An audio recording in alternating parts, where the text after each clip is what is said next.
मेरे प्रिय आत्मन, आज की संध्या आपके बीच उपस्थित होकर मैं बहुत आनंदित हूं।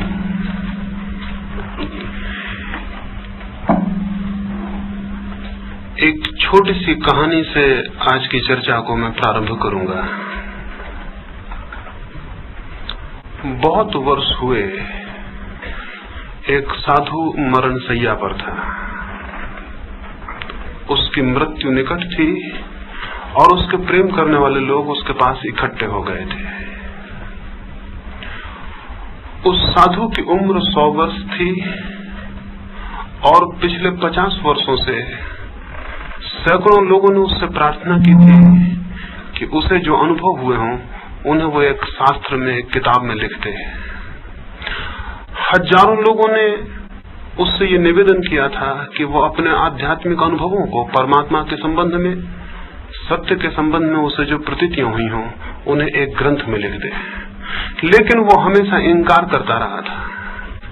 और आज सुबह उसने ये घोषणा की थी कि मैंने वो किताब लिख दी है जिसकी मुझसे हमेशा मांग की गई थी, और आज मैं अपने प्रधान शिष्य को उस किताब को भेंट कर दूंगा।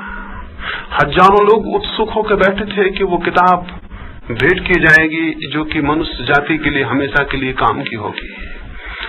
उसने एक किताब अपने प्रधान शिष्य को भेंट की और उससे कहा, इसे संभाल के रखना है, इससे बहुमूल्य शास्त्र कभी भी लिखा नहीं गया है, इससे महत्वपूर्ण कभी कोई किताब नहीं लिखी गई, और जो लोग सत्य की खोज में होंगे उनके लिए ये मार्गदर्शक प्रदीप सिद्ध होगी। इसे बहुत संभाल के रखना, इसे मैंने पूरे जीवन के अनुभव से लिखा है। उसने वो किताब अपने शिष्य को दी। सारे लोग धन्यवाद में सिर झुकाए, लेकिन उस शिष्य ने क्या किया? सर्दी के दिन थे और वहां आग जलती थी। उसने उस किताब को आग में डाल दिया। वो तो आग ने उस किताब को पकड़ लिया और वो तो राख हो गई। और सारे लोग हैरान हो गए कि ये क्या किया। लेकिन लोग देख के हैरान हुए। वो मरता हुआ साधु अत्यंत प्रसन्न था।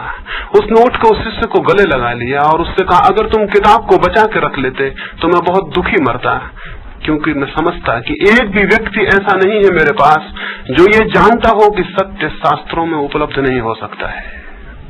तुमने किताब को आग में डाल दिया, इससे मैं प्रसन्न हूं। कम से कम एक व्यक्ति मेरी बात को समझता है। ये बात कि सत्य शास्त्रों में उपलब्ध नहीं हो सकता, कम से कम एक के अनुभव में है। और उसने कहा, और ये भी स्मरण रखो, अगर तुम उस किताब को आग में न डालते और मेरे मरने के बाद देखते तो बहुत हैरान हो जाते। उसमें कुछ लिखा हुआ नहीं था, वो कोरे कागज थे। और मैं आपसे कहूंगा कि आज तक धर्म ग्रंथों में कुछ भी लिखा हुआ नहीं है, वो सब कोरे कागज हैं। जो लोग उनमें कुछ पढ़ लेते हैं वो गलती में पड़ जाते हैं। जो गीता में कुछ पढ़ लेगा या कुरान में कुछ पढ़ लेगा या बाइबल में कुछ पढ़ लेगा वो गलती में पड़ जाएगा। स्मरण रखना, उन शास्त्रों में कुछ भी लिखा हुआ नहीं है, और जो आप पढ़ रहे हैं वो आप अपने को पढ़ रहे हैं, उन शास्त्रों को नहीं। और तब जिन संप्रदायों को आप खड़े कर लेते हैं और सत्य के जिन पंथों को आप निर्मित कर लेते हैं, वो क्राइस्ट के और कृष्ण के बनाए हुए नहीं हैं, वो बुद्ध और महावीर के बनाए हुए नहीं हैं, वो आपके निर्माण हैं, वो आपकी बुद्धि और आपके विचार से उत्पन्न हुए हैं। इन सारे पंथों का निर्माण, इन सारे पंथों का जन्म आपसे हुआ है। जिन्होंने सत्य को जाना है उनसे नहीं, क्योंकि जो सत्य को जानता है वो किसी संप्रदाय को जन्म कैसे दे सकता है, और जो सत्य को जानता है वो मनुष्य के भीतर विभाजन की रेखाएं कैसे खड़ी कर सकता है। और जिसने सत्य को जाना हो उसके लिए तो सारे भेद और सारी दीवारें गिर जाती हैं। लेकिन सत्य के नाम पर खड़े हुए ये संप्रदाय तो दीवालों को और भेदों को खड़े किए हुए हैं। ये सारे भेद मेरे और आपके निर्मित किए हुए हैं। आज की संख्या में आपसे ये कहना चाहूंगा कि जो व्यक्ति सत्य की खोज करना चाहता हो, और ऐसा कोई भी व्यक्ति इस जमीन पर खोजना मुश्किल है जो किसी न किसी रूप में सत्य की खोज में न लगा हो, उस व्यक्ति को इन सारे शास्त्रों को, इन सारे संप्रदायों को, इन सारे विचार के पंथों को छोड़ देना होगा। इन्हें छोड़कर ही कोई सत्य के आकाश में गति कर सकता है। जो इनसे दबा है, इनके भार से बंधा है, जिसके ऊपर इनका बोझ है, वो पर्वत पर नहीं चढ़ सकेगा। वो इतना भारी है कि ऊपर उसका उठना असंभव है। सत्य को पाने के लिए निर्भर होना जरूरी है। सत्य को पाने के लिए निर्भर होने की अत्यंत आवश्यकता है। जो लोग भारग्रस्त हैं वे लोग सत्य की ऊंचाइयों पर नहीं उठ सकेंगे, उनके पंख टूट जाएंगे और वो नीचे गिर जाएंगे। हम यदि उत्सुक हैं और यदि हम चाहते हैं कि सत्य का कोई अनुभव हो, और मैं आपको ये कहूं कि जो व्यक्ति सत्य के अनुभव को उपलब्ध नहीं होगा, उसके जीवन में ना तो संगीत होता है, न उसके जीवन में शांति होती है, न उसके जीवन में कोई आनंद होता है। इतने लोग दिखाई पड़ते हैं। अभी रास्ते से मैं आया और हजारों रास्तों से निकलना हुआ है, लाखों लोगों के चेहरे दिखाई पड़ते हैं, पर कोई चेहरा ऐसा दिखाई नहीं पड़ता कि उसके भीतर संगीत का अनुमान होता हो। कोई आंखें ऐसी दिखाई नहीं पड़ती कि भीतर कोई शांति हो। कोई भाव ऐसे प्रदर्शित नहीं होते कि भीतर आलोक का और प्रकाश का अनुभव हुआ हो। हम जीते हैं, इस जीवन में कोई आनंद, इस जीवन में कोई शांति और कोई संगीत अनुभव नहीं होता। सारी दुनिया इस तरह के विसंगीत से भर गई है।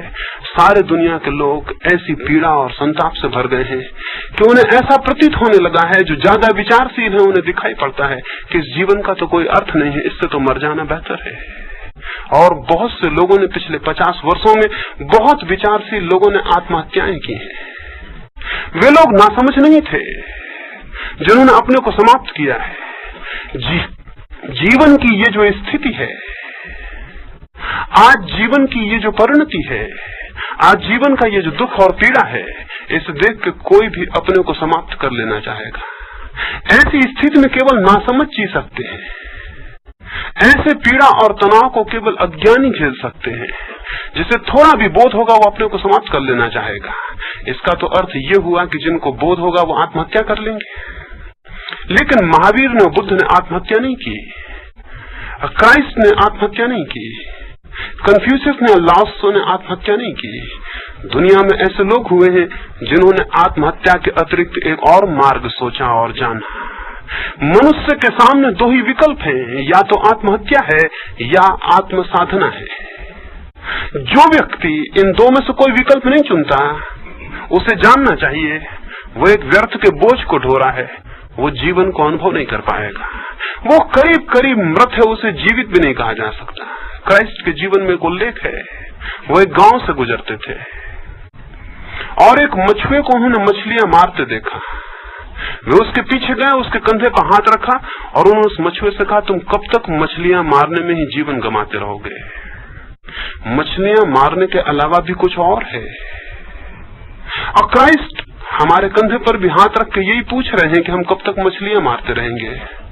मछलियां मारने के अलावा कुछ और भी है। उन्होंने उस मछुए से पूछा कि कब तक मछलियां मारते रहोगे? उसने लौट के देखा उनकी आंखों में और उसे प्रतीत हुआ कि जीवन में मछलियां मारने से ज्यादा भी कुछ पाया जा सकता है। उसकी गवाही क्राइस्ट की आंखें थी। उसने कहा, मैं तैयार हूं, जिस रास्ते को आप ले चलना चाहे मैं चलूंगा। क्राइस्ट ने कहा, मेरे पीछे आओ। उसने जाल को वहीं फेंक दिया, वो क्राइस्ट के पीछे गया।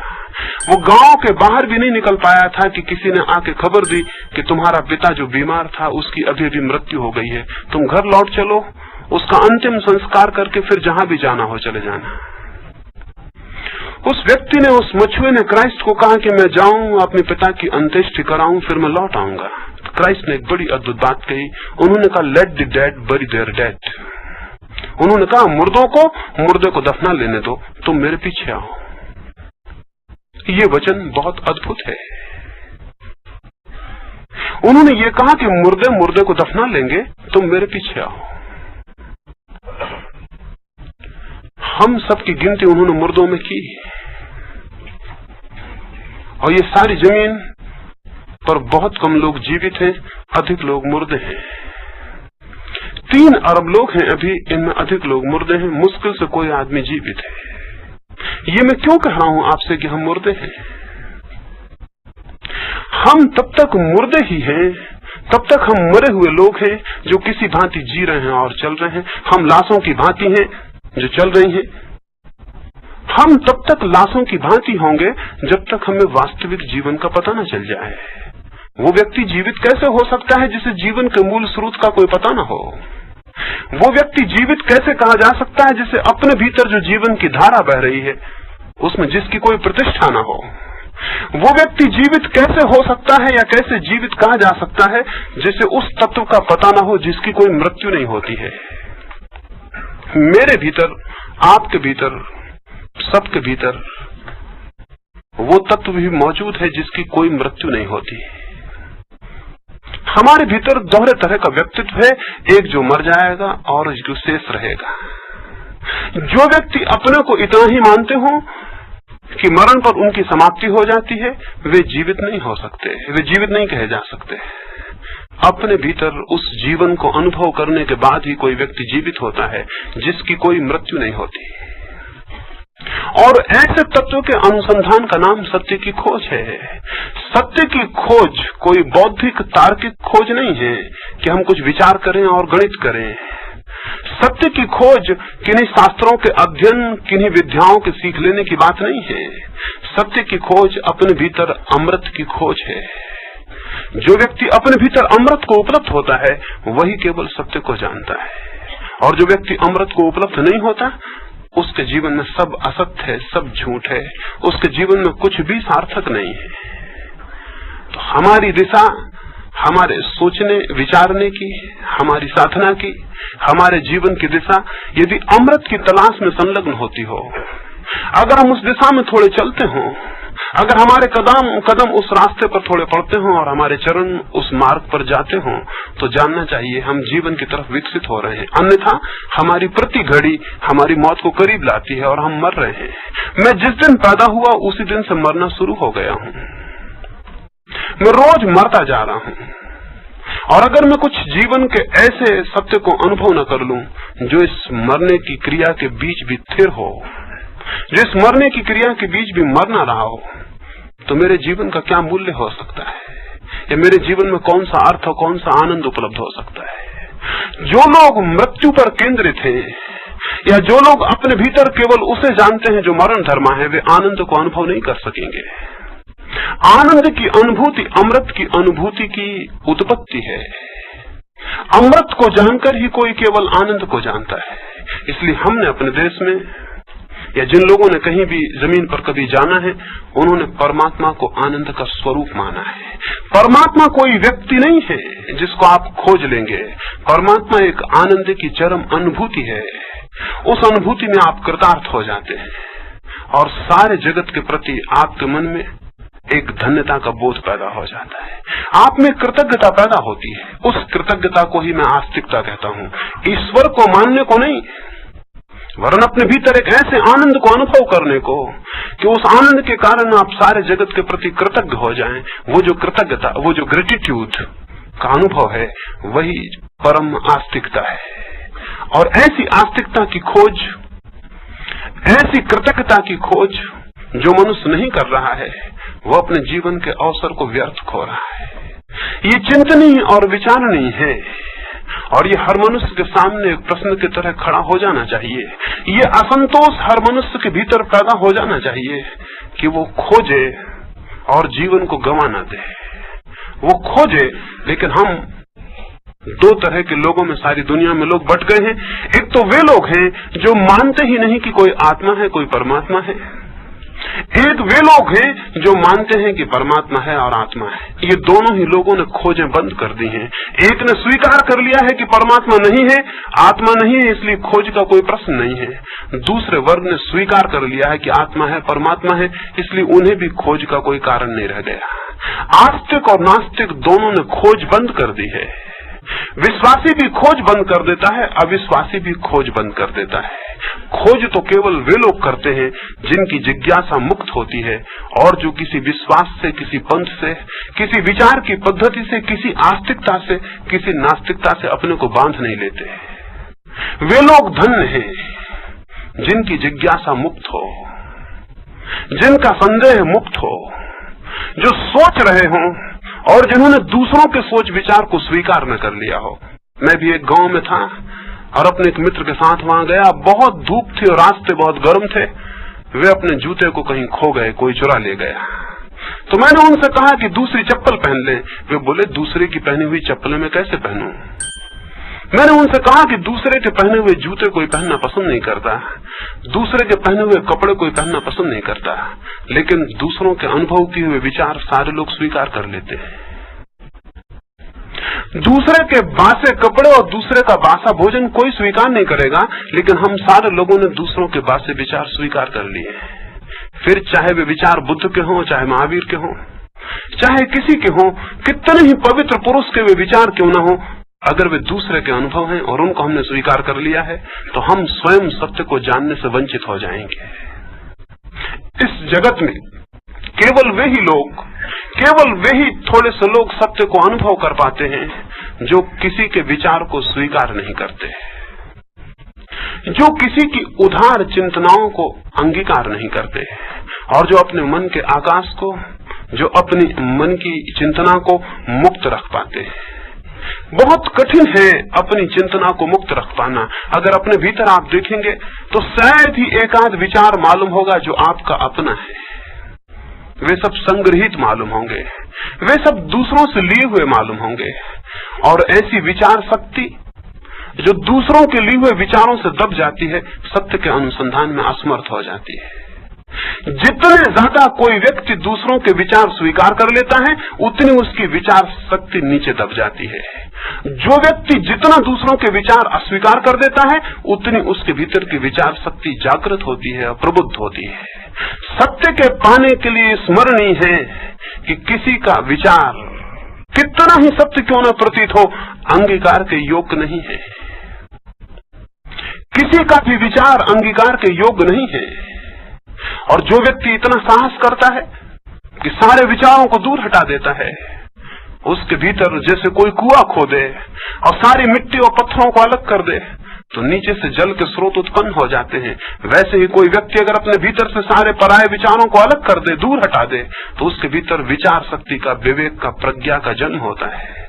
उसके भीतर जल स्रोत उपलब्ध होते हैं, उसकी स्वयं की शक्ति जागती है, और उस स्वयं की शक्ति के जागरण में ही केवल सत्य के अनुभव की संभावना है। एक दफा ऐसा हुआ, बुद्ध के पास कुछ लोग एक अंधे को लेके गए और उन्होंने कहा, इस अंधे आदमी को हम बहुत समझाते हैं कि प्रकाश है, लेकिन ये मानने को राजी नहीं होता। बुद्ध ने कहा, धन है ये अंधा आदमी, इसकी संभावना है कि ये कभी आंख को खोज ले। लोगों ने कहा, आप ये क्या करते हैं? हम इसे समझाते हैं हजार तरह से कि प्रकाश है, लेकिन ये मानने को राजी नहीं होता। बुद्ध ने कहा, धन है ये अंधा आदमी, इसकी संभावना है कि ये कभी प्रकाश को खोज ले। अगर इसने प्रकाश को मान लिया, दूसरों के आंखों के अनुभव को मान लिया, इसकी अपनी आंख की खोज बंद हो जाएगी। और बुद्ध से उन्होंने कहा कि आप इसे समझाएं कि प्रकाश है। बुद्ध ने कहा, ये पाप मैं नहीं करूंगा, मैं इसे ये नहीं समझा सकता कि प्रकाश है, मैं इसे ये जरूर बता सकता हूं कि आंखें खोलने का उपाय है। और बुद्ध ने कहा, मेरे पास इसे मत लाओ, किसी विचारक की इसे जरूरत नहीं है, इसे किसी वैद्य के पास ले जाओ और इसे विचार मत दो, उपदेश मत दो, इसे उपचार की जरूरत है, इसे चिकित्सा की जरूरत है। वह अंधा आदमी एक वैद्य के पास ले जाया गया और भाग्य की बात, कुछ ही महीनों के इलाज से उसकी आंखें ठीक हो गई। वो नाचता हुआ आया और बुद्ध के पैरों पर गिर पड़ा और उसने कहा, प्रकाश है क्योंकि मेरे पास आंख है। उसने कहा, प्रकाश है क्योंकि मेरे पास आंख है। आंख ही प्रकाश का प्रमाण है और कोई भी प्रमाण नहीं है। और जो दूसरे की आंखों पर निर्भर हो जाएंगे, उनकी संभावना बंद हो जाएगी कि वे स्वयं की आंखों को उपलब्ध हो सके। इस समय जमीन पर सत्य की शोध बंद है। उसका कारण ये नहीं है कि लोग सत्य के विपरीत चले गए हैं, उसका कारण ये है कि लोग शास्त्रों के बहुत पीछे चले गए हैं। उसका कारण ये नहीं है कि लोगों ने सत्य की दिशा में उनकी प्यास समाप्त हो गई है, बल्कि उसका कारण ये है कि वो ये भूल गए हैं कि दूसरों के बहुत ज्यादा विचारों का बोझ उनकी स्वयं की विवेक की ऊर्जा को पैदा नहीं होने देता है। उनकी स्वयं की अंतःशक्ति जाग नहीं पाती। सत्य की खोज में जो लोग उत्सुक हैं, उनके लिए पहली बात होगी कि वो सारे पराये विचारों को अस्वीकार कर दें, वो इंकार कर दें। खाली और शून्य होना बेहतर है बजाय दूसरों के उदार विचारों से भरे होने के। नग्न होना बेहतर है बजाय दूसरों के वस्त्र पहन लेने के। अंधा होना बेहतर है बजाय दूसरों की आंखों से देखने के। अगर ये संभावना पहली बात है, इस भांति व्यक्ति की जिज्ञासा मुक्त होती है और विचार शक्ति जागती है। विचार शक्ति का जागरण पहली शर्त तो ये मानता है। और दूसरी एक बात बहुत जरूरी है जो कि विचारशील लोगों को समझनी चाहिए, और वो ये कि विचार की शक्ति बड़ी अद्भुत है, और वो अद्भुत शक्ति बड़े विपरीत मापदंडों से बड़ी विपरीत परिस्थितियों में पैदा होती है। साधारणतः लोग सोचते हैं कि जो आदमी जितना विचार करेगा उतनी ज्यादा विचार की शक्ति जागृत होगी। ये गलत है। जो आदमी जितना निर्विचार होने की साधना करेगा उतनी उसकी विचार की शक्ति जागृत होती है। जो व्यक्ति जितना विचार करेगा वो सोचता हो कि उतनी विचार की शक्ति जागृत होगी, तो वो गलती में है। विचार आप क्या करेंगे? जब भी आप विचार करेंगे तब आप दूसरों के विचारों को दोहराते रहेंगे। जब भी आप विचार करेंगे तब आपकी स्मृति, आपकी मेमोरी उपयोग में आती रहेगी। और अधिक लोग स्मृति को ही ज्ञान समझ लेते हैं, अधिक लोग स्मृति को ही विचार समझ लेते हैं। जब आप सोचते हैं तो आपके भीतर गीता बोलने लगती है। जब आप सोचते हैं तो आपके भीतर महावीर बुद्ध बोलने लगते हैं। जब आप सोचते हैं तो आपका धर्म, आपकी शिक्षाएं जो आपको सिखाई गई हैं, आपके भीतर बोलने लगती हैं। तब सचेत हो जाना चाहिए, ये विचार नहीं है, ये बिल्कुल यांत्रिक स्मृति है, ये बिल्कुल मैकेनिकल मेमोरी है जो भर दी गई है और जो बोलना शुरू कर रही है। इसको जो विचार समझ लेगा वो गलती में पड़ जाएगा। जो इसका अनुसंधान करेगा वो विचार से विचार में भटकता रहेगा और समाप्त हो जाएगा। उसे सत्य का कोई अनुभव नहीं होगा। फिर विचार के लिए क्या करना होगा? विचार की शक्ति को जिसे जगाना है उसे विचार करना छोड़ना होगा और उसे निर्विचार में ठहरना होगा। हम इस निर्विचारना की स्थिति को हमारे मुल्क में समाधि कहते हैं। जो निर्विचार में ठहर जाता है, जो थॉटलेसनेस में, जहां कोई विचार नहीं है, ऐसी निष्कंप अवस्था में ठहर जाता है। जैसे किसी भवन में कोई दिया जलता हो और कोई हवाएं ना आती हो और दिए की बाती बिल्कुल ठहर जाए। ऐसे ही जब कोई व्यक्ति अपनी चेतना को, अपनी कॉन्शसनेस को, अपनी अवेयरनेस को, अपने होश को ठहरा लेता है और उसमें कोई कंप नहीं आते, उस निर्विचार निष्कंप क्षण में उसके भीतर विचार की चरम शक्ति का जागरण होता है। और तब वो देख पाता है, उसे आंखें मिलती हैं, समाधि से आंखें मिलती हैं और व्यक्ति सत्य को देख पाता है। सत्य सोचा नहीं जाता, देखा जाता है। इसलिए पश्चिम में जैसे फिलॉसफी कहते हैं, भारत में हम उसे दर्शन कहते हैं। दर्शन और फिलॉसफी पर्यायवाची शब्द नहीं है। और जो लोग समझते हैं कि फिलॉसफी और दर्शन एक ही बातें हैं, उनका जानना बिल्कुल गलत है। दर्शन का कोई संबंध चिंतन से नहीं है। दर्शन का संबंध तो अचिंत हो जाने से है।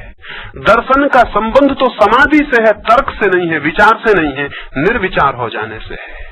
और पश्चिम की फिलॉसफी का संबंध चिंतन से है, विचार से है। पश्चिम की फिलॉसफी विचार है, भारत का दर्शन निर्विचार होना है।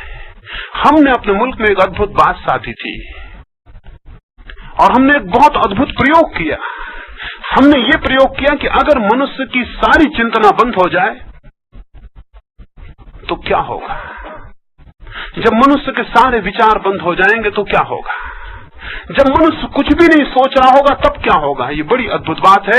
जब आप कुछ भी नहीं सोच रहे हैं तब आपको दिखाई पड़ना शुरू होता है। जब चिंतन बंद होता है तो दर्शन उपलब्ध होता है। जब विचार की लहरें बंद होती हैं तो आंखें इतनी स्वच्छ हो जाती हैं कि वो देख पाती हैं, और जब विचार चलते रहते हैं तो देखना मुश्किल हो जाता है। हम इतने विचार से भरे हैं कि हम करीब करीब अंधे हैं, हमको कुछ दिखाई नहीं पड़ता। एक मेरे मित्र सारी दुनिया का चक्कर लगा के लौटे। उन्होंने बहुत झीलें देखी, बहुत प्रपात देखे। फिर वो मेरे गांव में आए और मैंने उनसे कहा कि गांव के पास भी एक प्रपात है, वो मैं दिखाने ले चलूं।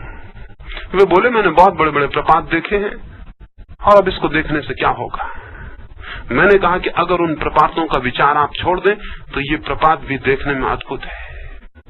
अगर उन प्रपातों का विचार आप छोड़ दें और वो आपकी आंख में तैरते ना रहें तो आपको ये प्रपात भी दिखाई पड़ेगा और ये बहुत अद्भुत है। वे मेरे साथ गए, 2 घंटे हम उस प्रपात पर थे, लेकिन उन्होंने एक क्षण भी उस प्रपात को नहीं देखा। वो मुझसे बताते रहे अमेरिका में कोई प्रपात कैसा है, स्विट्जरलैंड में कोई प्रपात कैसा है। उन्होंने कहां कहां प्रपात देखे, उनकी चर्चा करते रहे। 2 घंटे के बाद जब हम वापस लौटे तो वो मुझसे बोले बड़ा सुंदर प्रपात था। मैंने कहा आप ये बिल्कुल झूठ कह रहे हैं, इस प्रपात को आपने देखा नहीं, ये प्रपात आपको दिखाई नहीं पड़ा। और मुझे अनुभव हुआ कि मैं एक अंधे आदमी को लेके आ गया हूं। वो बोले मतलब? मैंने कहा कि आप इतने उन प्रपातों के विचार से भरे थे, आपकी आंखें इतनी बोझिल थीं, आपका चित्त इतना कंपित था, आपके भीतर इतनी स्मृतियां घूम रही थीं कि उन सब के पार इस प्रपात को देखना असंभव था। इस प्रपात को देखने की जरूरत अगर अनुभव होती तो उन सारी स्मृतियों को, उन सारे विचारों को, उन सारे ख्यालों को छोड़ देने की जरूरत थी। जब वे छूट जाते तो वो स्थान मिलता खाली और स्वच्छ जहां से इसके दर्शन हो सकते थे। केवल वे ही लोग जगत में दर्शन को उपलब्ध होते हैं जो निर्विचार देखना सीख जाते हैं, जिनमें देखने की एक ऐसी क्षमता पैदा होती है जो विचार में नहीं, निर्विचार में। और तब ऐसे लोगों ने ही ये कहा है कि ये सारा जगत परमात्मा से आच्छन्न है। ऐसे लोगों ने जब दरख्तों को देखा होगा जिनकी आंखें स्वच्छ और निर्मल हैं और जिनके चित्त विचार से ग्रसित नहीं है, तो दरख्त ही दिखाई नहीं पड़ता। दरख्त के भीतर जो प्राण की सत्ता है वो अनुभव में आ जाती है। और जब वो आपको देखेंगे तो आपकी देह दिखाई नहीं पड़ती, बल्कि देह के पीछे जो आत्मा छिपी है वो भी दिखाई पड़ जाती है। जिनकी आंखें निर्मल हैं और स्वच्छ हैं और जिनके चित्त निर्विचार हैं और शांत हैं, उन्हें इस जगत के प्रत्येक कण कण में परमात्मा का अनुभव होना शुरू हो जाता है। जितनी गहरी दृष्टि उनकी होती जाती है, जितनी स्वच्छ और निर्मल, उतना ही ये जगत मिटता चला जाता है और इसकी जगह परमात्मा का अनुभव शुरू हो जाता है। एक घड़ी आती है जब इस जगत में जगत नहीं रह जाता, केवल ईश्वर शेष रह जाता है। वो घड़ी आनंद की घड़ी है, वो घड़ी परम धन्यता की घड़ी है। उस घड़ी के बाद आपके भीतर संगीत बजना शुरू होता है। उसके बाद फिर आप भिखमंगे नहीं रह जाते, उसके बाद आप सम्राट हो जाते हैं। उसके बाद आप दरिद्र नहीं रह जाते, दुख और पीड़ाएं आपकी गिर जाती हैं और भीतर अत्यंत वैभव की उपलब्धि होती है। उसको हम स्वर्ग कहें, उसे हम मोक्ष कहें, उसे हम निर्वाण कहें, उसे हम जो भी नाम देना पसंद करें हम दे सकते हैं। मात्र इतनी ही घटना घटती है कि आपको अपने भीतर सच्चिदानंद का अनुभव शुरू हो जाता है। और ये अनुभूति यदि मनुष्य को ना हो पाए, और ऐसी सभ्यता और संस्कृति जो इस अनुभूति की तरफ न ले जाती हो, वो झूठी है, वो मनुष्य विरोधी है, वो घातक है, वो विषाक्त है, और उसका जितनी जल्दी अंत हो जाए उतना बेहतर है। हमने अपने ही हाथों एक ऐसी सभ्यता और संस्कृति को धीरे धीरे जन्म दिया है जो हमें इस अनुभूति से ले जाने में बाधा बन रही है, उस अनुभूति तक ले जाने में सहयोगी नहीं रह गई है। वो अनुभूति जिस संस्कृति से पैदा हो वही संस्कृति मानवीय हो सकती है, वही संस्कृति मनुष्य के हित में हो सकती है, वही संस्कृति कल्याण और मंगलदायी हो सकती है। तो मैंने ये थोड़ी सी बातें आपसे कही कि थोड़ी सी बातें इस आशा में मैंने कही हैं कि आप चाहें तो अपने माध्यम से उस संस्कृति को जन्म देने में सहयोगी हो सकते हैं। प्रत्येक मनुष्य सहयोगी हो सकता है, क्योंकि प्रत्येक मनुष्य एक घटक है इस सारे समाज का, सारी मनुष्यता का। जब मैं अपने को बनाता और बिगाड़ता हूं तो मैं साथ ही सारी मनुष्यता को बना और बिगाड़ रहा हूं। जब मैं अपने भीतर शांति के आधार रखता हूं तो मैं सारी मनुष्यता के लिए शांति का मार्ग खोल रहा हूं। और जब मैं अपने भीतर अशांति और विषाद के बीज बोता हूं तो मैं सारी मनुष्यता के लिए वही कर रहा हूं। जो मैं अपने साथ कर रहा हूं वो अनजाने में सारे मनुष्य के साथ कर रहा हूं, ये स्मरण होना जरूरी है। क्योंकि हम सारे लोग घटक हैं, इकाइयां हैं, और हम बनाते हैं इस विश्व को। हम अपने को निर्मित करके सारे जगत को बनाते हैं। आज ये दुनिया इतनी युद्ध, इतनी हिंसा, इतनी घृणा, इतने वैमनस्य से भरी हुई है, इसके लिए कौन जिम्मेवार है? इसके लिए वे लोग जिम्मेवार हैं जिन्होंने परमात्मा का अनुसंधान छोड़ दिया है। इसके लिए वे लोग जिम्मेवार हैं जिन्होंने अंतरात्मा का अनुसंधान छोड़ दिया है। क्योंकि मेरा मानना यह है, और मैं समझता हूं ये बात आपके समझ में आ सकेगी, कि जो व्यक्ति अपने भीतर आनंद से भरा हुआ नहीं होगा वो व्यक्ति दूसरों को दुख देने में आनंद लेने लगता है। जो व्यक्ति अपने भीतर आनंद से भरा हुआ नहीं होता वो व्यक्ति दूसरे लोगों को दुख देने में आनंद लेने लगता है। ये दुनिया इतनी दुखी है क्योंकि इतने दुखी लोग हैं, आनंद शून्य और रहित, कि उनका एक ही आनंद रह गया है कि वो दूसरों को पीड़ित करें, परेशान करें, दुखी करें। जब वे दूसरे को दुखी देखते हैं तो उन्हें अपने सुखी होने का थोड़ा सा भ्रम पैदा होता है। और अगर ऐसा होता रहा तो युद्ध बढ़ते जाएंगे, हमारे हाथ एक दूसरे के गले पर कसते जाएंगे, और हमारे हृदय कठोर और पत्थर होते जाएंगे, और शायद इसका अंतिम परिणाम यह हो कि हम सारे मनुष्य को समाप्त कर लें। हम उसकी तैयारी में हैं। पिछले 2 महायुद्धों में 10 करोड़ लोगों की हमने हत्या की है, और कोई आदमी मुझे दिखाई नहीं पड़ता जिसको ये ख्याल हो कि इन 10 करोड़ लोगों की हत्या में हमारा हाथ है। और अब अभी हम तैयारी कर रहे हैं और बड़ी हत्या की, शायद सामूहिक आत्मघात, एक यूनिवर्सल सुसाइड की हम तैयारी में लगे हैं। ये कोई राजनीतिक वजह नहीं है इसके पीछे, और न इसके पीछे कोई आर्थिक वजह है। इसके पीछे बुनियादी वजह आध्यात्मिक है। जो लोग अंतस में आनंद को अनुभव नहीं करेंगे, उनका अंतिम परिणाम दूसरों को दुख देना, दूसरों की मृत्यु में आनंद लेना होगा। वे अंततः युद्ध में सुख लेंगे। ये शायद आपको पता न हो, पिछले 2 महायुद्धों के समय एक अद्भुत बात सारे यूरोप में अनुभव हुई, और वो ये थी कि जब युद्ध चलते थे तो लोगों ने आत्मघात बिल्कुल नहीं किए। जब युद्ध चलते थे तो लोगों ने हत्याएं बहुत कम की। जब युद्ध चलते थे तो डाकेजनी और चोरी यूरोप में कम हो गई। मनोवैज्ञानिक हैरान हुए कि ये क्या वजह है। युद्ध चलता है तो लोग आत्महत्या क्यों नहीं करते? युद्ध चलता है तो लोग एक दूसरे की हत्या क्यों नहीं करते? युद्ध चलता है तो डाकेजनी और चोरियां और अनाचार कम क्यों हो जाता है? तो पता चला युद्ध में इतनी हिंसा होती है कि उन सारे लोगों को काफी आनंद मिल जाता है, दूसरी हिंसा करने की जरूरत उन्हें नहीं रह जाती। जो लोग दुखी होंगे वे लोग दुख का संसार निर्मित करेंगे, क्योंकि ये कैसे संभव है कि जो मेरे भीतर हो उसके अलावा मैं कुछ निर्मित कर सकूं। आज दुनिया में अगर घृणा दिखाई पड़ती है, वैमनस्य दिखाई पड़ता है, तो ये कोई ऊपरी बातें नहीं है, ये केवल लक्षण है कि भीतर आनंद नहीं है। अगर भीतर आनंद हो तो आनंदित आदमी के जीवन में एक घटना घटती है। जो व्यक्ति जितने आनंद से भरता जाता है, उतना ही वो दूसरों को आनंदित करने की प्रेरणा से भी भर जाता है। आनंदित व्यक्ति किसी को दुखी नहीं कर सकता। आनंदित व्यक्ति के लिए असंभव हो जाता है कि वो दूसरे को पीड़ा दे और उसमें सुख माने। उसका तो सारा जीवन आनंद को बांटना बन जाता है। बिलीवर्ड्स की सारी दुनिया में यात्रा की, वो भारत थी और दूसरे मुल्कों में थी। लोगों ने हमेशा देख के हैरान हुए, वो एक झोला अपने साथ रखती थी, और जब गाड़ियों में बैठती तो उसमें से कुछ निकाल के बाहर फेंकती रहती। लोग उससे पूछे कि ये क्या है? उसने कहा कुछ फूलों के बीज हैं, अभी वर्षा आएगी, फूल खिलेंगे, पौधे निकल आएंगे। लोगों ने कहा लेकिन तुम इस रास्ते पे दोबारा निकलोगी, इसका तो कुछ पता नहीं। उसने कहा इससे कोई फर्क नहीं पड़ता, फूल खिलेंगे, कोई उन फूलों को देख के आनंदित होगा, ये मेरे लिए काफी आनंद है। उसने कहा जीवन भर बस एक ही कोशिश की, जब से मुझे फूल मिले हैं तब से फूल सबको बांट दूं, बस यही चेष्टा रही है। और जिस व्यक्ति को भी फूल मिल जाएंगे वो उनको बांटने के लिए उत्सुक हो जाएगा। आखिर बुद्ध या महावीर क्या बांट रहे हैं? 40 वर्ष तक बुद्ध जीवित रहे हैं, क्या बांट रहे हैं? किस चीज को बांटने के लिए भाग रहे हैं और दौड़ रहे हैं? कोई आनंद उपलब्ध हुआ है, उसे बांटना जरूरी है। साधारण आदमी, दुखी आदमी सुख को पाने के लिए दौड़ता है, और जो व्यक्ति प्रभु को अनुभव करता है वो सुख को बांटने के लिए दौड़ने लगता है। साधारण आदमी सुख को पाने के लिए दौड़ता है, और जो व्यक्ति प्रभु को अनुभव करता है वो सुख को बांटने के लिए दौड़ने लगता है। एक की दौड़ का केंद्र वासना होती है, दूसरे की दौड़ का केंद्र करुणा हो जाती है।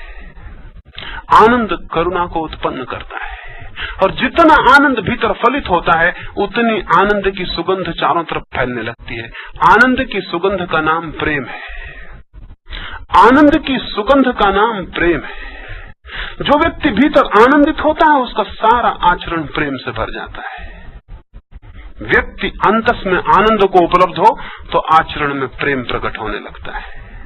आनंद का दिया जलता है तो प्रेम की किरणें सारे जगत में फैलने लगती हैं, और जब दुख का दिया भीतर हो तो सारे जगत में अंधकार फैलता है, वो घृणा का हो, वैमनस्य का हो।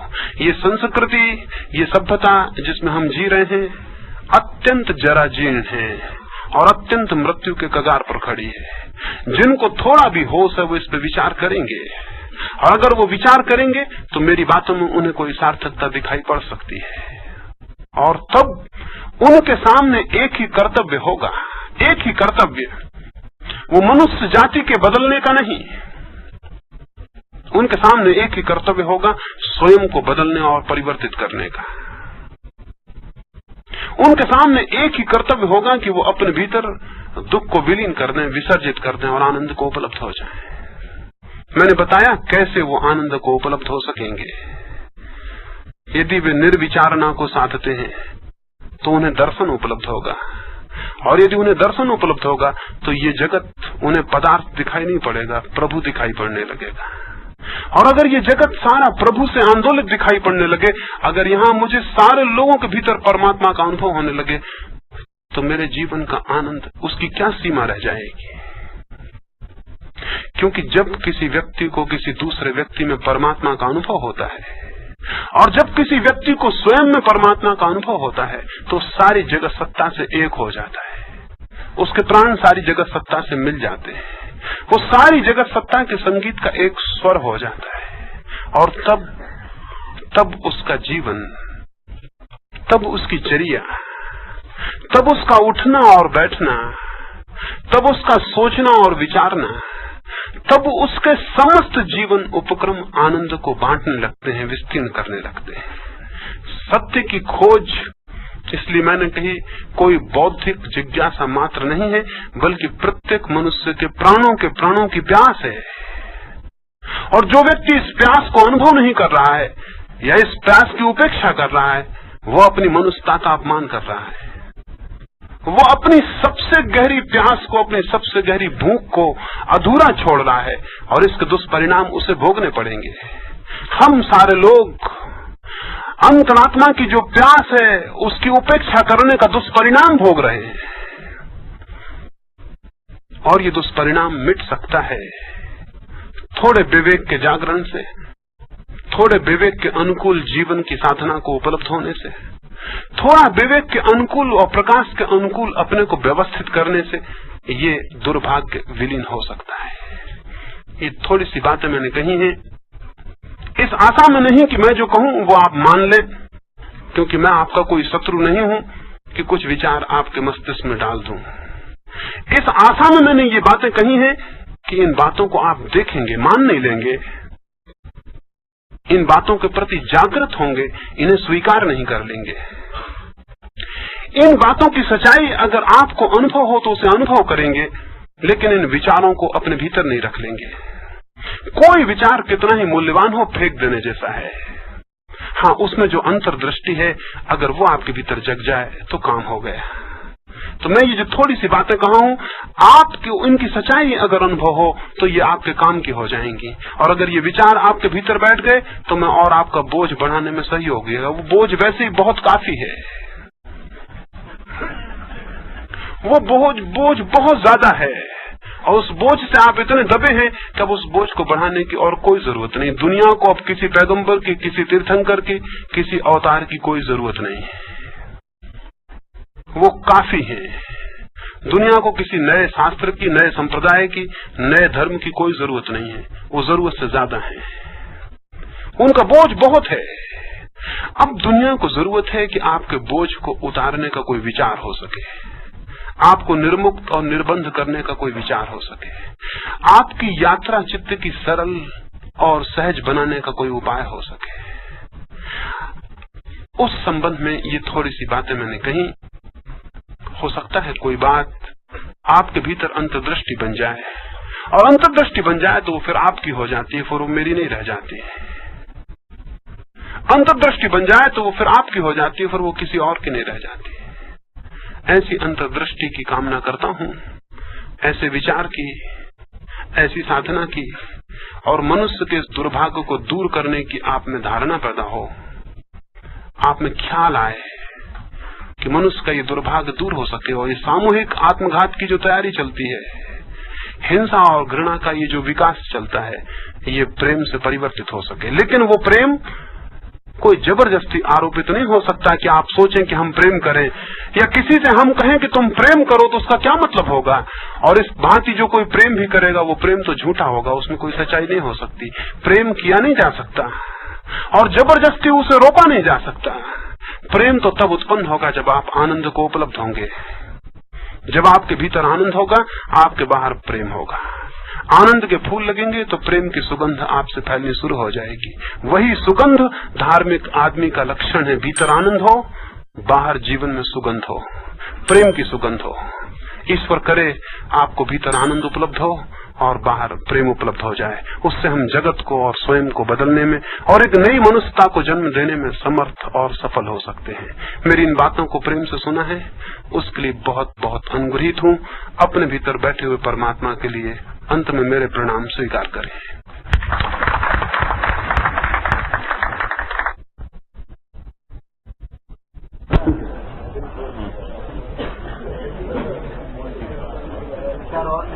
हाँ, और कोई हो तो इकट्ठे ले लें, इकट्ठी चर्चा हो जाएगी। कोई दूसरा प्रश्न पूछिए, वो तीनों एक ही हैं। करीब करीब एक ही बात पूछी गई है, उसकी मैं चर्चा कर लेता हूँ। और सच में बहुत बातें पूछने को हैं भी नहीं। प्रश्न तो एक ही है कि मनुष्य आनंद को कैसे खोजे, आत्मा को कैसे खोजे, सत्य को कैसे खोजे। और मैंने आपसे कहा कि उस खोज का जो माध्यम है वो निर्विचार होना है। समाधि के माध्यम से सत्य का अनुभव होता है या आत्मा का अनुभव होता है। समाधि का अर्थ है सारे विचारों का शून्य हो जाना। ये विचार कैसे शून्य हो, इसके दो रास्ते हैं। एक रास्ता तो है कि हम अपने भीतर विचार का पोषण ना करें। हम सारे लोग विचार का पोषण करते हैं और संग्रह करते हैं। सुबह से सांझ तक हम विचार को इकट्ठा करते हैं और इस इकट्ठा करने में हम कभी ये भी ध्यान नहीं रखते कि हम कचरा इकट्ठा कर रहे हैं, हम फिजूल का कचरा इकट्ठा कर रहे हैं या कोई सार्थक बात भी इकट्ठे कर रहे हैं। अगर मेरे घर में कोई कचरा फेंक जाए तो मैं झगड़ा करूंगा, लेकिन अगर कोई आदमी आके 2 घंटे मेरे दिमाग में कोई विचार फेंक जाए, मैं कोई झगड़ा नहीं करता। दुनिया में एक दूसरे के मस्तिष्क में विचार फेंकने की पूरी स्वतंत्रता है। इससे खतरनाक और कोई स्वतंत्रता नहीं हो सकती, क्योंकि मनुष्य का जितना घात ये विचार कर सकते हैं उतनी और कोई चीज नहीं कर सकती। हम इस भांति जाने अनजाने बिल्कुल मूर्छित अवस्था में विचारों को इकट्ठा करते रहते हैं। इन विचारों की परत पर परत हमारे भीतर पूरे चेतन अचेतन मन पर इकट्ठी हो जाती है। उनकी इतनी गहरी दीवारें बन जाती हैं कि उनके भीतर प्रवेश करना मुश्किल हो जाता है। जब भी आप भीतर जाएंगे यही विचार आपको मिल जाएंगे, आत्मा तक पहुंचना संभव नहीं होगा। ये विचार बीच में ही आपको रोक लेंगे, भीतर नहीं जाने देंगे। हर विचार अटकाता है और रोकता है, क्योंकि विचार आपको उलझा लेता है। जब भी आप भीतर अपने प्रवेश करेंगे तभी कोई न कोई विचार आपको रोक लेगा, आप उसी के अनुसरण में लग जाएंगे। जब तक विचार बीच में रहेंगे तब तक आपको पीछे नहीं जाने देंगे, वही रोक लेंगे। निर्विचार होने का इसलिए आग्रह है कि जब तक आप निर्विचार ना हो जाएं तब तक भीतर गति नहीं हो सकती। आप बीच में जाएंगे, कोई विचार आपको अटका लेगा, आप उसी को सोचने में लग जाएंगे, सोचने में लग जाएंगे, बाहर आ जाएंगे। वो विचार आपको बहुत दूर ले जाएगा, उसके एसोसिएशंस होंगे, वो आपको दूर ले जाएगा, आप वहीं भटक जाएंगे, आप पूरे भीतर प्रवेश नहीं कर पाएंगे। हर आदमी भीतर जाता है, जितना ज्यादा विचारवान आदमी होता है, विचार से भरा होता है, उतने बाहर से लौट आता है। उतनी जल्दी कोई विचार उसको पकड़ लेता है, वो वापस लौट आता है। ब्रिटिश विचारक डेविड ह्यूम ने लिखा है कि मैंने ये सुन के कि भीतर प्रवेश करना चाहिए, बहुत बार भीतर प्रवेश करने की कोशिश की, लेकिन जब भी मैं भीतर गया तो मुझे आत्मा तो नहीं मिली। कोई विचार मिल जाता था, कोई कल्पना मिल जाती थी, कोई स्मृति मिल जाती थी, मुझे कोई आत्मा नहीं मिली। मैं बहुत बार भीतर गया, यही मुझे मिले। उसने ठीक लिखा, उसका अनुभव गलत नहीं है। आप भी अपने भीतर जाएंगे तो यही मिल जाएंगे और ये आपको बाहर ले आएंगे। तो जिसको भीतर जाना हो, पूरे भीतर जाना हो, उसे बीच की इन सारी बाधाओं को अलग कर देना जरूरी है। तो पहली तो बात यह है कि जिसे निर्विचार होना हो उसे व्यर्थ के विचारों को लेना बंद कर देना चाहिए। पहली बात मैं बात कर रहा हूं, मैं उसकी बात कर रहा हूं। उसे व्यर्थ के विचारों को लेना बंद कर देना चाहिए। इसकी सजगता उसके भीतर होनी चाहिए कि वो व्यर्थ के विचारों को पोषण ना करे, उन्हें अंगीकार ना करे, उन्हें स्वीकार ना करे और सचेत रहे कि मेरे भीतर विचार इकट्ठे न हो जाए। इसे करने के लिए जरूरी होगा कि वो विचारों में जितना भी रस हो उसको छोड़ दे। हमें विचारों में बहुत रस है। अगर आप एक धर्म को मानते हैं तो उस धर्म के विचारों में आपको बहुत रस है। जिसे निर्विचार होना, उसे विचारों के प्रति विरस हो जाना चाहिए। उसे किसी विचार में कोई रस नहीं रह जाना चाहिए। उसे ये सोचना चाहिए कि विचार से कोई प्रयोजन नहीं, इसलिए उसमें कोई रस रखने का कारण नहीं। कैसे वो विरस होगा? उन्होंने वहां पूछा कि कैसे ये संभव होगा? ये संभव होगा विचारों के प्रति जागरूकता से। अगर हम अपने विचारों के साक्षी बन सके, और ये बन सकना कठिन नहीं है, अगर हम अपने विचारों की धारा को दूर खड़े होकर देखना शुरू करें, तो क्रमशः जिस मात्रा में आपका साक्षी होना विकसित होता है, उसी मात्रा में विचार शून्य होने लगते हैं। बुद्ध का एक शिष्य था श्रोण, वो राजकुमार था। मुझे उसकी कथा इतनी प्रिय रही कि मैंने सारे मुल्क में बार बार उसे कहा, और मुझे उसके मुकाबले कोई बात भी नहीं दिखाई पड़ती। वो राजकुमार था, वो दीक्षित होकर भिक्षु हो गया, साधु हो गया। पहले दिन जब वो भिक्षा मांगने जाने लगा तो बुद्ध ने उसे कहा कि अभी तुझे भिक्षा मांगने का कुछ पता नहीं, कल तक राजकुमार था, आज भिक्षा के पात्र को लेके जाएगा, पता नहीं कैसा तुझे लगे। इसलिए मैंने अपनी एक श्राविका को कहा है कि जब तक तू भिक्षा के मांगने में निष्णात न हो जाए तब तक भोजन वहीं कर लेना। अभी तो भिक्षा मत मांग, वहां जाके भोजन कर। वो राजकुमार श्रोण जो कि सन्यासी हो गया था, उस श्राविका के घर भोजन करने गया, उस महिला के घर भोजन करने गया। कोई 2 मील का फासला था। वो रास्ते पर बहुत बातें सोचने लगा। उसे ख्याल आया उन भोजनों का जो उसे प्रिय थे। उसने आज सोचा, आज पता नहीं क्या अप्रिय भोजन मिले, क्या अरुचिकर भोजन मिले, क्या रूखा सूखा मिले। उसे जो जो प्रिय भोजन थे वो सब स्मरण आए, और ये भी ख्याल आया कि अब उनके मिलने की संभावना इस जीवन में दोबारा नहीं है। लेकिन जब वो श्राविका के घर पहुंचा और भोजन के लिए बैठा तो देख के हैरान हुआ, उसकी थाली में वही भोजन थे जो उससे प्रिय थे। उसे बड़ी हैरानी हुई, उसे बहुत अचंभा हुआ। फिर उसने सोचा शायद ये संयोग की ही बात होगी कि आज ये भोजन बने हैं। उसने चुपचाप भोजन किए। जब वो बीच में भोजन कर रहा था, उसे ये ख्याल आया कि अभी भोजन करने के बाद एकदम फिर 2 मील दोपहरी में रास्ता तय करना है, और आज तक मैंने ऐसा कभी नहीं किया। भोजन के बाद तो मैं विश्राम करता था। वो श्राविका पंखा करती थी। उसने कहा कि बनते, अगर भोजन के बाद थोड़ी देर विश्राम करेंगे तो मुझ पर बड़ी कृपा होगी। वो फिर थोड़ा हैरान हुआ। उसे लगा कि मैंने तो कहा नहीं, मन में सोचा था, लेकिन सोचा शायद संयोग की बात होगी। मैंने सोचा, उसी वक्त उसने प्रार्थना की। एक चटाई डाल दी गई, वो उस पर लेटा।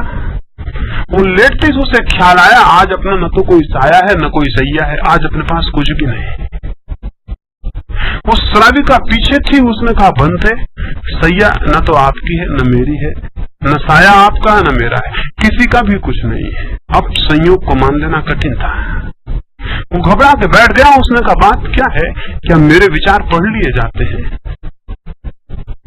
उस श्राविका ने कहा कि ध्यान का अभ्यास करते करते पहले तो अपने विचार दिखाई देने शुरू हुए, फिर अपने विचार तो समाप्त हो गए, अब दूसरे के विचार भी दिखाई देने शुरू हो गए। उठ के बैठ गया। उसने कहा कि मैं जाऊं। उस श्राविका ने कहा कि आप अभी विश्राम कहाँ किए? लेटे ही थे। लेकिन वो भिक्षु रुका नहीं।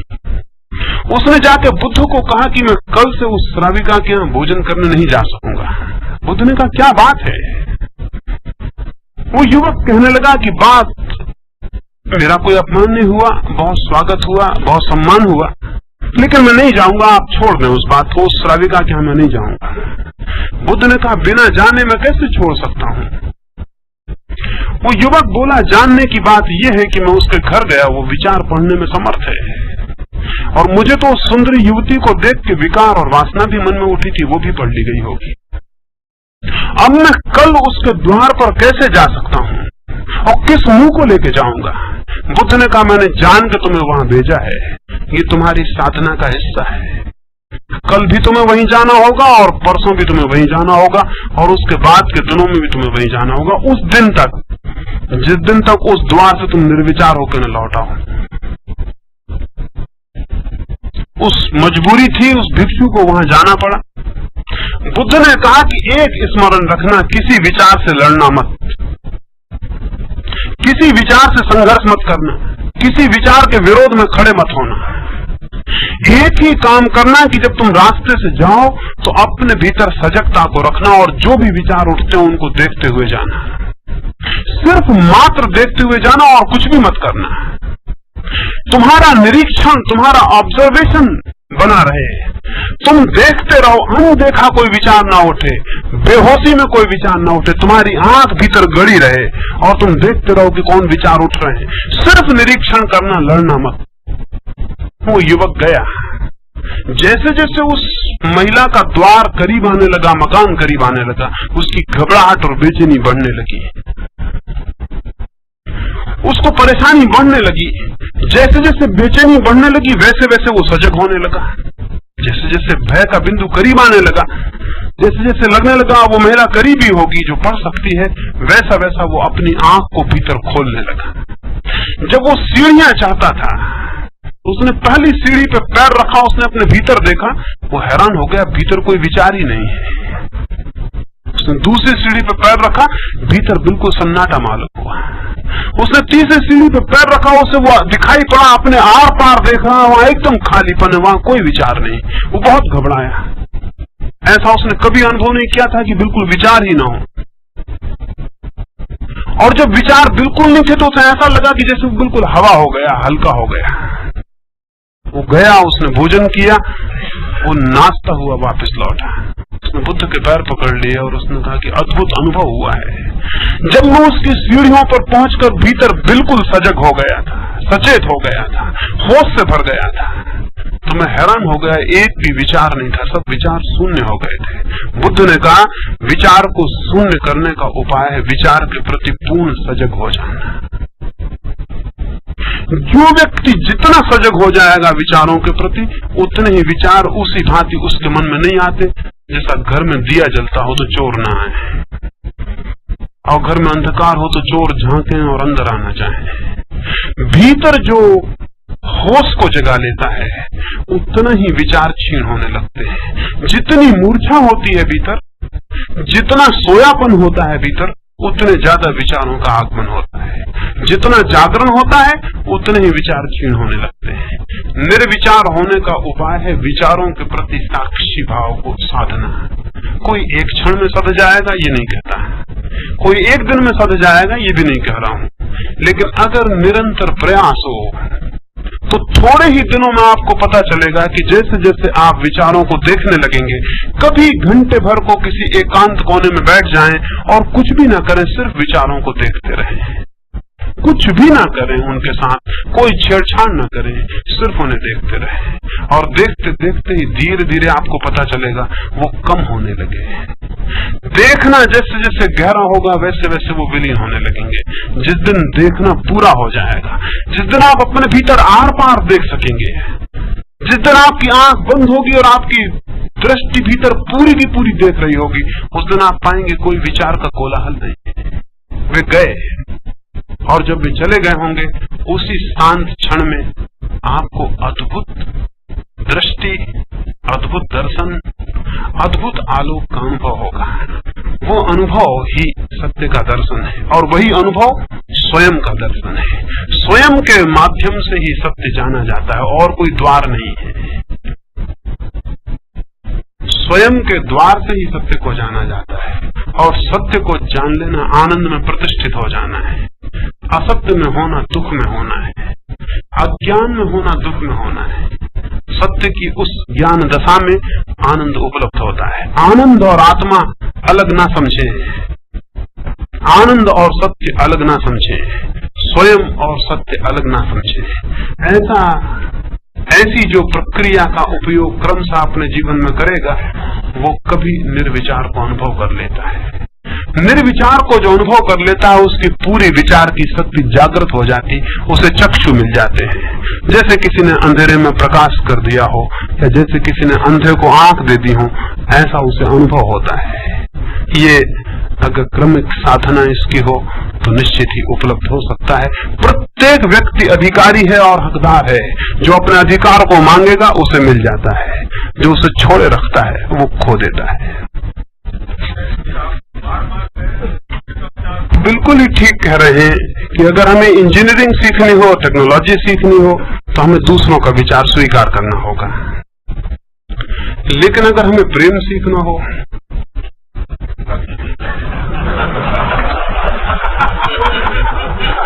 तो हमें दूसरों का विचार नहीं लेना होगा।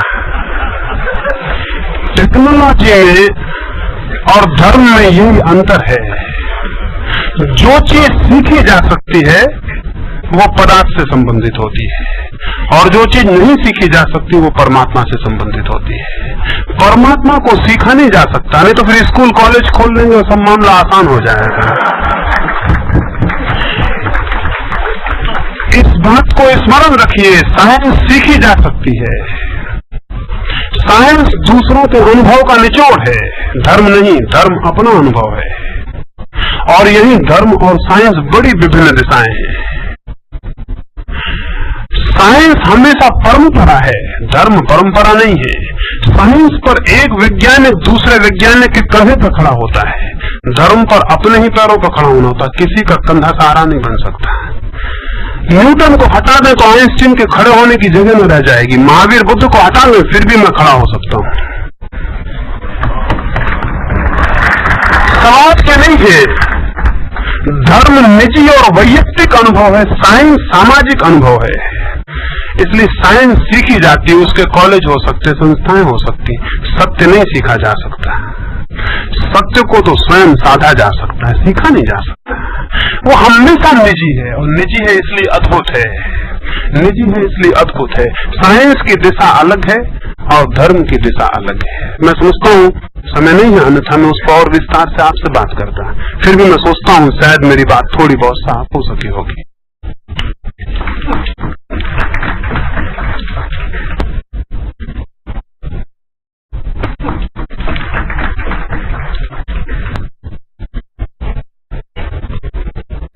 दो छोटे से प्रश्न और हैं। एक तो पूछा है कि हाथी विचार नहीं करता, तो क्या वो आनंद को और आत्मज्ञान को उपलब्ध हो जाता है? ये बहुत ही अच्छी बात पूछी है। आपको जो ये विचार उठा, मुल्क में बहुत लोग मुझसे ये पूछते हैं, लेकिन निर्विचार होने में और विचारहीन होने में अंतर है। विचारहीन होने में और निर्विचार होने में अंतर है।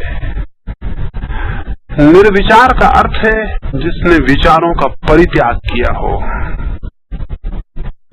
जो विचारों का परित्याग करने में समर्थ होता है उसकी विचार शक्ति जागृत हो जाती है। और विचारहीन होने का अर्थ है जिसमें विचार का कोई होना ही नहीं है, वो विचार का अभाव है। एक विचार शक्ति का सद्भाव है। निर्विचार होने से विचारहीन नहीं हो जाते आप, परिपूर्ण विचार को उपलब्ध होते हैं। मैंने कहा कि निर्विचारना जो है विचार शक्ति के परिपूर्ण जागरण का उपाय है। विचारहीन होने को नहीं कह रहा हूं, निर्विचार होने को कह रहा हूं। अविवेक के लिए नहीं कह रहा हूं, पूरे विवेक को जगाने के लिए कह रहा हूं। तो पशुओं में विचारना नहीं है,